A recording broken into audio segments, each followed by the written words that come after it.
Story time of how a barking contest saved me from crashing out.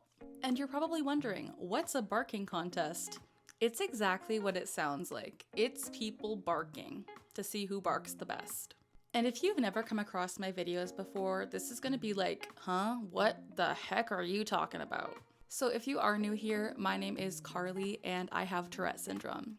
I was diagnosed at the age of 12 and I'm now 27. It has been a long time of living with Tourette's. Another fun fact about me is I've always been pretty ashamed of my Tourette's and always tried my best to suppress it, to mask it, to hide it, because I don't like ticking in front of people. It makes me feel uncomfortable and like I'm being laughed at, stared at, kind of like this weird circus clown spectacle thing. I know I shouldn't feel that way and I'm working on getting better with it, especially through this channel. Even when I was like first diagnosed, I was like, I'm ashamed. This is horrible. This is hideous.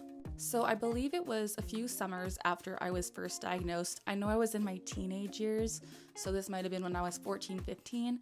Me and my family went on a holiday. We would go to the beautiful Rocky Mountains literally every summer with a group of like 30 people. And those are some of the best memories I have in my life, genuinely. But when I was 14 to 15, a lot of the people we went on vacation with didn't know I had Tourette's, and that's the way I wanted it. I didn't want to tell anyone. I wanted to be normal passing. So I would only allow myself to tick in our hotel room when it was the four of us, me, my mom, my dad, and my brother.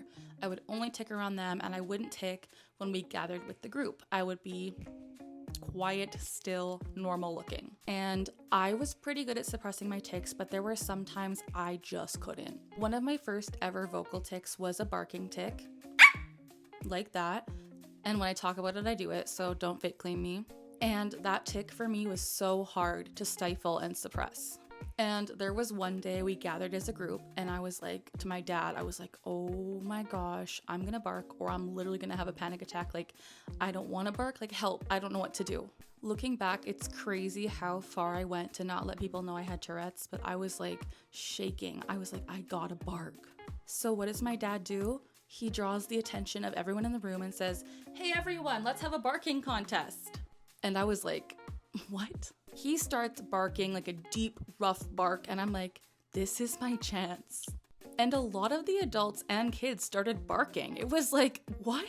So I did my bark and I immediately felt better and I was not gonna have a panic attack anymore. And I was like, my dad is a literal savior genius. And letting out those barks in that room literally held me off until I had to go back to the room and bark by myself. So it was amazing. I will always remember this as like a great memory.